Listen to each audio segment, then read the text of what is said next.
এসআইয়ের যে কাজগুলি রাজ্য सरकार কোনোভাবে সাহায্য করছে না। उत्तर बंगाल हर समय जो है वंचना का शिकार हुआ है। जो है चाय बागानों की स्थिति और बद से बदतर होती जा रही है। मधु चाय बागान, धरनाबाड़ी चाय बागान, दलसिंहपाड़ा चाय बागान, ऐसे कई चाय बागान आज भी बंद पड़े हैं। बंगाल में तो अगर देखा जाए 15 साल में तो एक भी इंडस्ट्री लगाओ इनके कार्यकाल में ये नहीं हुआ। जनता के मन में ममता बनर्जी के ऊपर कोई प्रेम भाव है, लेकिन আপনারা জানেন পশ্চিম বাংলায় কি হচ্ছে। এই যে আপনারা তো নিশ্চয়ই শুনেছেন যে যেভাবে হওয়া উচিত এসআইয়ের যে কাজগুলি রাজ্য সরকার কোনোভাবে সাহায্য করছে না। সেই জন্যই পশ্চিম বাংলায় অনেক জায়গাগুলিতে এটা ভালোভাবে হচ্ছে না। ये स्पष्ट है कि कुछ नेता अथवा पूरे सरकार तो लगे हुए हैं बंगाल के कि जो है रोहिंग्याओं को घुसपैठ को जो है बचाना है। नहीं तो ये अगर ये अपने बंगाल के लिए कुछ अच्छा सोचते तो इसको होने भी देता, चाहे चाहे डायमंड हार्बर हो चाहे कालचिनी हो, है ना।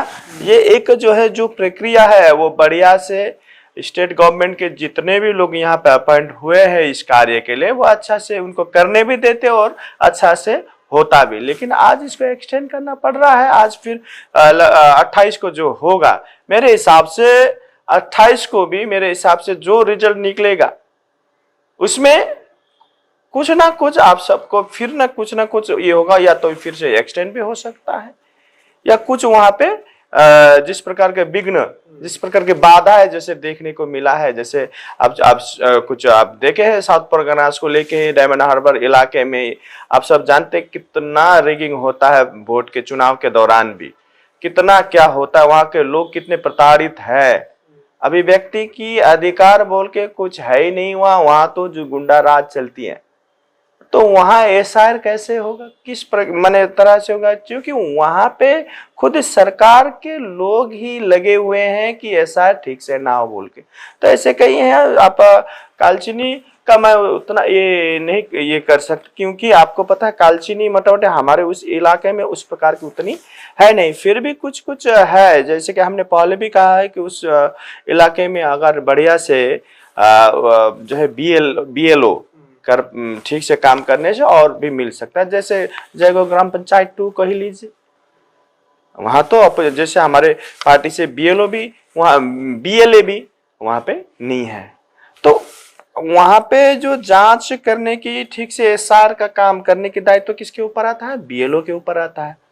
और हमें नहीं लगता कि वहां पे या ऐसे कुछ ऐसे जगह जहां पे 99% जो है इस प्रकार के जो है एक विशेष समुदाय के लोग रहते हैं। हम उनके बात नहीं कर रहे जो यहाँ के पैदाइशी और यहीं के जो है जो राष्ट्रवादी जो भी है हमारे, उनका बात नहीं कर रहा। जो लोग देखिए जिस प्रकार से घुसपैठ को बढ़ावा दे रहे हैं तो उसका पता कैसे चलेगा। अगर ये काम ठीक से हो जाए या प्रशासन ठीक से इसके लिए काम करे तो निश्चय ही कुछ ना कुछ ये होगा। मैं तो वहाँ के बारे में पहले भी हमने बहुत बार ये किए थे, क्योंकि वहाँ के कुछ लोग आप खुद वही लोग भी बोले थे एक बार पिछले शायद 24 का बात है, वहाँ पे कुछ एक घटना होती है और वहीं के आपसी लोगों में एक रंजिश कुछ घर को बनाने को लेके झमेला होता है। तो वही मारपीट होते वही लोग जो है एफआईआर भी करते हैं कि यहाँ कुछ अभी आए लोग रोहिंग्याज और बर्मी जो बर्मा बांग्लादेश से आए हुए लोग जो है जो अभी घर बना रहे हैं और वहाँ के लोगों को प्रताड़ित कर रहे, शोषण कर रहे। मैंने ऐसी घटनाएं जो है एक उठ के आया था और एफआईआर भी हुई थी कुछ लोगों के नाम से कि ये लोग जो है कहाँ के हैं। तो वो वीडियो रातों रात गायब हो जाता है। कहीं ना कहीं इसमें प्रशासन के भी जो है हाथ दिखता है। प्रशासन को उनको खोज के निकालना चाहिए, लेकिन ऐसा नहीं होता। ये तो पूरा पश्चिम बंगाल में ही हो रहा है, ये तो एक उदाहरण है। तो ये घटनाएं हो रही है कि इसका प्रभाव तो अच्छा नहीं पड़ेगा। वहाँ आप सब जानते ही हैं जब रोजगार खत्म हो जाते हैं, ज्यादा माने इस प्रकार के घुसपैठ बढ़ता है तो यह एक स्वाभाविक बात है कि उस जगह में चोरी चकारी से लेके अन्य जो है अप्रिय घटनाएं होना यह स्वाभाविक बात है। और यह कई मायने में अगर देखा जाए तो कहीं ना कहीं ये घटनाएं हो भी रही हैं। और जो है वहाँ के जो मूलवासी है, जो उसका अधिकार बनता है, वो खुद जो है एक उस अधिकार से वंचित भी हो रहे हैं। तो हमारे वहाँ के लोगों का भविष्य जो है अंधकार हो रहा है कुछ घुसपैठ के कारण ही। यहाँ तो वहाँ तो वही स्थिति है। हमारे गोरखा में एक कहावत है, घर सांगली लाई वन सांगली ले खेदायो। अर्थात ऐसा ना हो कि कल वहाँ के मूलवासी को जो है अभी अभी आए लोग उसको मने भगाना दे, ये स्थिति ना हो। इसके लिए जो ये एसआर की प्रक्रिया है, हमें लगता है इसमें सबों को साथ देना चाहिए, लेकिन ऐसा नहीं होता है। कई जगहों में ऐसा नहीं हुआ है।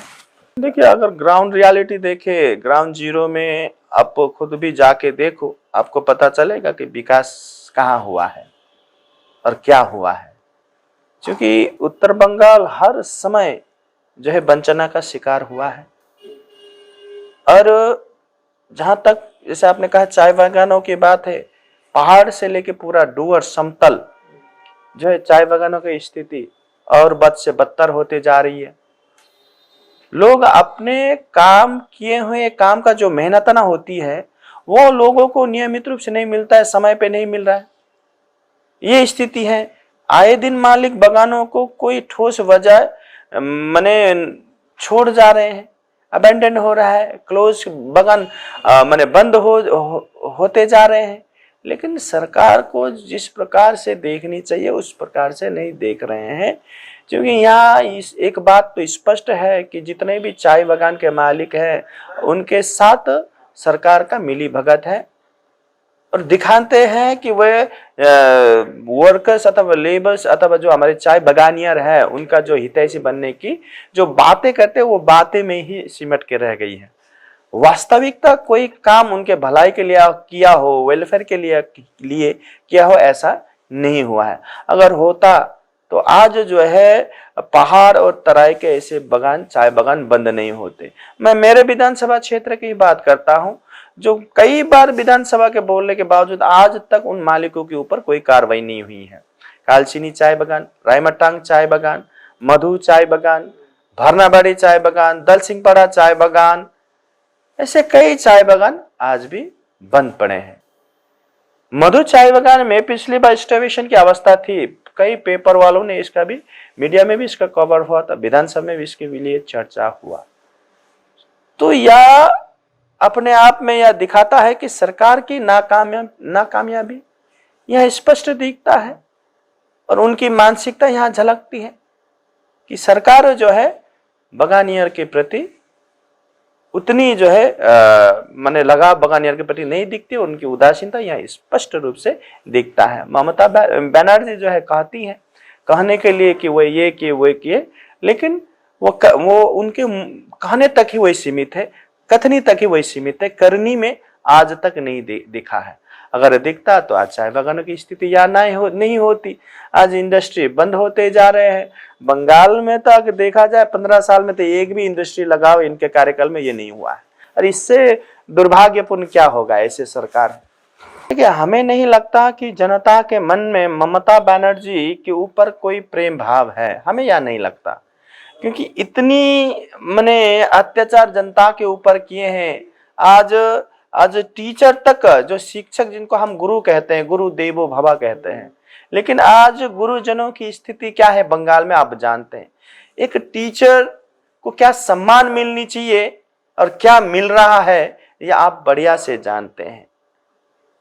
और एक महिला मुख्यमंत्री के कार्यकाल में कई महिलाएं जो है प्रताड़ित हुई है, शोषण हुआ है, वो असुरक्षित है।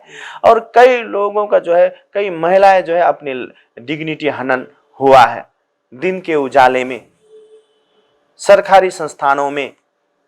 और ऐसे सरकार को फिर से लाना, हमें नहीं लगता कि कोई किसी भी की कोई भी इस बारे में सोचता हो कि फिर से यह आए। हमें यह नहीं लगता कि उनको लाने के लिए कोई भी आज ये है। आज तृणमूल में भी जो भी है, हमें लगता है वे बाध्यता, डर, भय और आपको क्योंकि उनसे जो है पार्टी से कमाई हो रहा है इसीलिए ही वो बैठे हुए। अन्यथा ये जो दुराचार दिख रहा है, जो यह संत्रास दिख रहा है, जिस प्रकार की घटनाएं दिन हो रही है, तो उससे हमें नहीं लगता है कि कोई भी तृणमूल में भी रहना चाहता हो। लेकिन उनकी बाध्यता है, क्योंकि उनसे उनका परिवार भी चल रहा है किसी का, और किसी का यूं कहेंगे कि एक भय भी है। तो इसीलिए कल को तृणमूल जैसे ही ये से जाएगा ना सत्ता से, आप देखिएगा दिन में टॉर्च लगा के देखने से भी आपको तृणमूल का झंडा आपको कहीं नहीं मिलेगा। बस लोग देख रहे हैं कि कब यह जाए, यही अपेक्षा में है, यही प्रतीक्षा में है लोग। देखिए नॉर्थ बंगाल में हम लोग 40 सीट से तो लगभग इससे ऊपर ही जाएंगे, नीचे नहीं आएंगे।